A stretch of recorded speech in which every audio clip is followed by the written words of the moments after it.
Tomorrow's high 50, Saturday's high, ooh, I like this, high 58 degrees. Tomorrow night's low, not too bad, about 35. Right now, time for Maryland Metal Watch with your host, Sue Hodges, and tonight's feature, Legion. We are 97 Underground. I'll be back with you in about a half hour. Hang tight.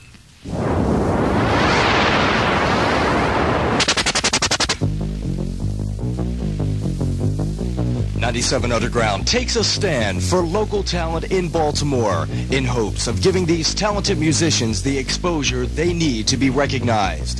Therefore, 97 Underground takes it one step further by bringing you a program that's dedicated to the local musicians who want to become successful in years to come and need that exposure to do so. 97 Underground presents to you Maryland Metal Watch. Welcome to the thrash edition of Maryland Metal Watch. I'm Sue Hodges, and tonight I have members of Baltimore's heavy metal thrash unit, Legion. But just don't pigeonhole these guys into merely a thrash category. From their promo kit, they play everything from Rush to the Ramones to Cream to Metallica. And that's quite an interesting array of covers to be playing. We'll find out more about this in a few minutes. But with Maryland Metal Watch, we're not interested in the choice of covers, but the original music that sets Baltimore bands apart from the rest. And now we're going to start things off with a Legion original that is on the CD, and I think it's going to be cassette, if I'm not mistaken, of Burnout Brunch album, and this is called For We Are Known.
For We Are Many is the title of that original from Legion, and like I said, it's going to be on the Burnout Brunch CD and cassette, and that'll be coming out real soon. And let me welcome the guys in the 97 Underground studio. With me are the vocalist Mike Moore. All right, Mike. Hello. Hey, Mike. And we have guitarist Mike Waddell. Greetings. And bassist. No, that's bassist. Yes. You're the bassist. Okay. I'm Mike, you're the guitar and guitarist too. Okay. Oh, okay. And then we have Rick Mason on drums. Hi, Rick. Please. All right. Mike, either Mike, I don't care which one. Where are you guys from and how long has this band been together? You might as well tell me, Mike, vocalist Mike. Well, he's from Mike Waddell is from Hollandtown, Rick's from Essex, and I'm from Dundalk. Basically, the band's been together, I guess, a little over a year now. And that's about it. Okay, now how did you guys all hook up? I mean, you're all from different areas, so you had to meet somewhere and decide to form a band. Well, when we started out, it was a totally different band, and one member just replaced another, bringing new people into the band, and eventually it got to this. Okay. Now, what happened to the other members? Just decide not to stay around? Okay, Rick. Rick wants to answer this one. They got ran over by garbage trucks. No. Oh, well, untimely death. Okay. Ooh. Now, who formed the band originally? Who formed it? I guess it would be me. I met a guy in a music store, and he was a drummer. We just started rolling, bringing new people in, and some people weren't happy with what we're doing. Some just lost interest and died out. Some people just found they wanted to do other things. Some people were just found dead. Under the garbage trucks. Okay. Now, why have you decided to be a three-piece? Was this the original concept, to be a three-piece unit, or has this changed? Mike, you want to tell me? This is Mike Moore. Well, No, which one is this? Mike Waddell. Waddell, Okay. W. Mike Waddell. Anyway, well, it started out, I would figure we had a five-piece at one time, and we just dwindled it down, and we got a tighter sound as a three-piece. It's more innovative. It's more challenging, the fact that you gotta try to have the big sound with a three-piece, where, a lot of bands, they can't get that sound, so they depend on rhythm guitarist and keyboardist and extra vocalist and all that stuff. So we do all right for what we do. Okay, now you think with a three-piece it is a tighter unit. Does it make it a big difference, do you think, or is just for you guys it works the best? Well, it's one of those things where it's more of a challenge because, like I say, you're working on a big sound. You got three guys. We're pretty technically involved, not only in thrash, but, kind of progressive type music like Rush. And, a lot of bands were influenced by a three-piece. Like I say, we're working on it, trying to get that sound. We've had luck with the three-piece, so I think we're going to probably stay with that. Although we do have an ad in Maryland Musician for another guitarist, only if he has to fit perfect. Or we're really going to I think we're just going to stay three-piece. So what are you looking for in a guitarist? It sounds like you're looking for something very unique to add to the band. Okay, Rick, give us an idea. Because for one thing, we're a bunch of ugly maggots. We just want somebody who can play, who's dedicated, and wants to make it. And, it's very hard to make it because everything's just about being covered. That's all I've got to say right now. And drinks coffee. All right, I get lots of coffee, huh? Coffee. Lots of caffeine. Now, Mike, I understand you've had quite a bit of classical training to accent your music. Has this been a big influence on what you do? What has this helped with you? I think it has a part theory-wise, but as far as the actual playing goes, it doesn't really. I just never really used it and combined the two. Some of the acoustic parts, yeah, but not really. The heavier stuff. I don't really mix the two up. All right, sounds good. Right now we're going to check out another Legion original, and this one is called Fall to Your Knees.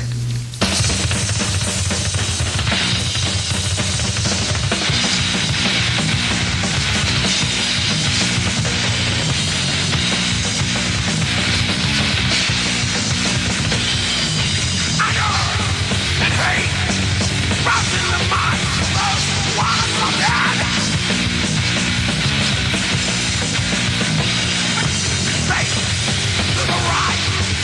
not the end of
Legion is the band that we are featuring on 97 Underground, and that furious original was Fall to Your Knees. We're going to take a quick time out, and I'll be back with Mike, Rick, and Mike for info on their choice of music and what's happening with them in the If your band is interested in being a guest on Maryland Metal Watch, then send a letter and demo tape, if possible, to Maryland Metal Watch, care of Sue Hodges, 2002 Fleet Street, Baltimore, Maryland, 21231. Or call 97 Underground's business offices between 10 a.m. and 4 p.m., Monday through Friday, at 342-1097. Maryland Metal Watch is designed to give exposure to local bands and is an exclusive feature of 97 Underground. You're listening to Maryland Metal Watch with Baltimore thrashers, progressive thrashers, I should say, Legion. Do you classify your music as thrash metal? I mean, do you want to be classified as that? Go on, Mike. I don't think we're really a thrash band. I think we're just metal influence. That's about it. You know, I don't really think you could label stuff. Yeah, it's fast and aggressive, but that's, I don't know. I don't really consider it thrash. Okay, now what you're playing, do you think, I'm being as fast as it is or as furious as it is, do you think it limits where you play in this area or the audience that will be receiving this music? How do you view this? I mean, you've chosen it as what you wanted to play. How does this work with you guys? We just do what we want. That's about it. We put what we want and what we want to do into our music, and the crowd just keeps growing. The tape sales are up. You know, T-shirts are selling. So apparently people like what we're doing. Great. And if they don't like it, that's okay too. I mean, you know, we don't. Go on, Rick. Finish, Michael. I have something to say. It's very hard to play this type of music in the area, and I've talked to people who've owned clubs before. You must go to the shows and purchase beer, alcohol sales. I'm not saying get drunk and go kill yourself, because I don't drink. But that's the reason why a lot of these bands don't get to play the clubs. So please buy some beer. Now, you play some all-original shows, too, though, for the younger audience, do you not? I mean, I've seen a couple, times you play with all-age shows. You think you're getting a good crowd that way, too, with the younger metalers? Yeah, I think we appeal more to the younger crowd, basically because the younger crowd is, more open-minded toward the whole situation. They don't just stand there and say, hey, well, they're playing music. Okay. They kind of, they seem to get into it more. Okay. Now, you are wanting, I heard, to go all original. Who does most of the writing for the band? I mean, are you writing consistently, and how do you, your arrangements and writing ideas work? Basically, I just write whatever comes to my mind. If something's bugging me or I see something I like to write about, I just take it and run with it. I do most of the writing, and what I do is I put it down on a 4-track at home, and bring it to these guys, and then they put their influence, you know, what they want to put into it. So I'm not really limiting them. That's what Thinks I makes it different, because I put my side in. It's the heavy guitar part and the lyrics, and these guys come in and put, you know, real funky stuff underneath, and that's what sets it off, I think. Okay. Now, since you do most of the writing, do you guys, Rick and Mike, ever feel, you know, difficulties with this? I mean, is there any ever a problem, disagreements, difficulties? Nah, I think it kind of works out good with us, because I know eventually I'm going to probably be getting a 4-track. See, I'm in a welfare bind. And, no, not actually, but I'm in the process of getting a 4-track, and I also play guitar and have for years, and I probably will be assisting. It's just for the matter right now, I think we're just trying to get the sound down before we can, you know, go out into other fields. We're just trying to get that foundation together. Okay, now, okay, go ahead, Rick. No, see, it's like Mike writes most of the songs, and he's like, I'm not putting him down, he's like very Metallica influenced. And then me and the other Mike have like total different influences, and we just throw it all together. And if we don't like something, we just kill him. He's still alive, though, to talk about it. Now, how about your covers? Now, you've chosen some interesting covers. Are these your influences? I'm seeing Cream and Rush and Ramones and a little bit of everything. I guess these are the big influences of the band? Rush is God, that's what I should say. Okay. And we like Steely Dan, Police, just totally different stuff, at least I do anyway. Mike and, you know, they can tell what they like. I just let it roll whatever I like. I don't really put a limit on it. It can be, you know, it can be thrash, it can be like Possessed, or it could turn around and be Police. In excess, anything. As long as it's I like it, it's cool. Great. We're not really posing or anything like that. We just like to take a little bit of each, you know, type of music and try to, you know, add it to our extremities. But that's about it. Well, on 97 Underground, we are going to feature only original music, and Legion has some great original music, and this is a hard hitter called Pompeii.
Now, why was that last song we just heard called Pompeii? What is the reasoning behind this? Want to give me an idea about this song? Well, Pompeii is a legendary city, and I thought it was neat. You know, they say that, Pompeii was destroyed by, quote, the wrath of God, because the sins of people were, but it was kind of stupid to put it under a volcano anyway. But I'm sure they didn't know that at the time. They just thought it was a mountain. And it was just neat. And I took some of my own thoughts and made a little theory about it and built the song structure around it. Okay. Now, where do you get these ideas for your song? It sounds like you're more literate. I mean, you're not just talking about, just everyday life. I mean, Pompeii is something you have to at least read about a while back. Where do you get these ideas from? Yes, we do read. All right. Well, I don't know. I think there's just more to life than, 10,000 ways to kill a person. And, well, it's just something, groovy to write about. I mean, you got to pick something different. You might as well pick something you're interested in. Reading is important in life. Yes. All right. And libraries will love you for this.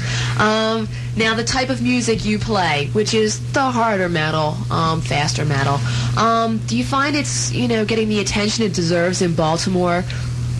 No. Okay. I don't think so. Okay. What do you think can be done about this? I think people just hear it and go, it's all noise, and, they're not looking at the band behind it, and if they're trying to say something, which a lot of bands are, they're trying to say that we don't agree with what's going on, and you people should listen to us. We're just trying to get our point across. That's an aggressive way of saying it. All right. Yeah. Okay. Now, how are you taking a stand on harder metal? I mean, you've come out with a demo, and you have your marketing, your T-shirts and things.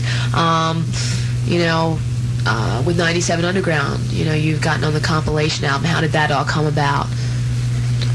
Well, my girlfriend told me about it. She heard it on the radio, because well, she gets it in her house, and I have trouble. The only time I really get to listen to you guys is when I'm in the car, which is about 80% of my day. But she told me about it, and I said, cool, sent it in. And you guys had been playing Nightmare. Right. That song's about 2 years old. Well, actually, I wrote it about 4 years ago. Mm-hmm. But it's just been, as the band was reworked, new people added new things. And it never really got boring until about, I guess, 8 months ago. Because we've been playing it, forever. So, that one's more commercial, I think, because back then there wasn't really, a real big thrash influence. And, yeah, it's fast and all, but the vocals are a little bit different. It's just got more of a, I guess you'd say, commercial feel to it. Plus, the musicianship got lots better, yes? Yes, lots. It's got Ricklin drums, yeah, but the bass player was different. He since has gone on to further obscurity. But no, don't get me wrong, he's a real nice guy. He's one of those ones in the garbage truck, right? No. He didn't make it on the Unfortunately, garbage no. truck. Okay. He went to California. He missed it. Okay, he missed the truck. You guys got any upcoming shows? Anything that we can tell the listeners about so they can get out to see y'all? Well, we just got done a surprise show at Maxwell's Wednesday. We got to play 5 songs, and we're real happy about that. We have a show coming up at Godfrey's March 12th, am I right? Yes. On a Sunday at 4 o'clock with Deadly Aggressor and Chemical, and everybody should come out and see our Denny sign and smiley face painted on my bass drums, and see us ugly guys play. Right. Good music, hopefully. Good. Well, we're going to hear one more original, and you'll undoubtedly hear this at Godfrey's. This is the more commercial Nightmare.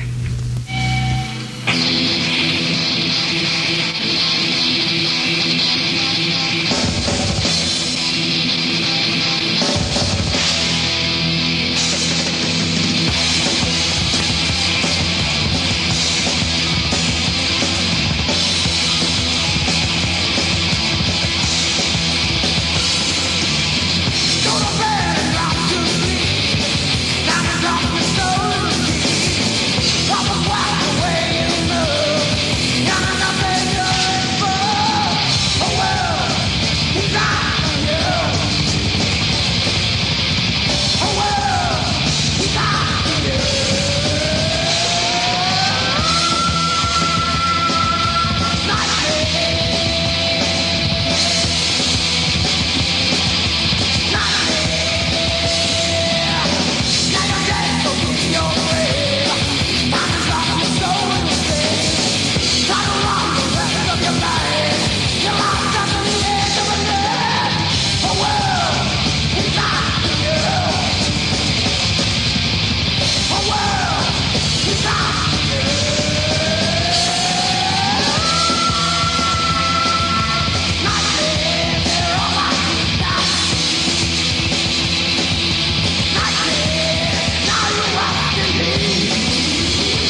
right. The band just told me they probably won't play that, but at least you heard it here. We couldn't get some black girls to sing back up in the violin section and the horn section. Well, better luck next time. Legion is a band that is going to make a stand for metal here in Baltimore, and I wish them the best of luck. And everybody should keep their eyes open for the Burnout Brunch album coming out real soon. Thanks for coming in, guys. I appreciate it. Yes. Thank you very much. See you at Godfrey's.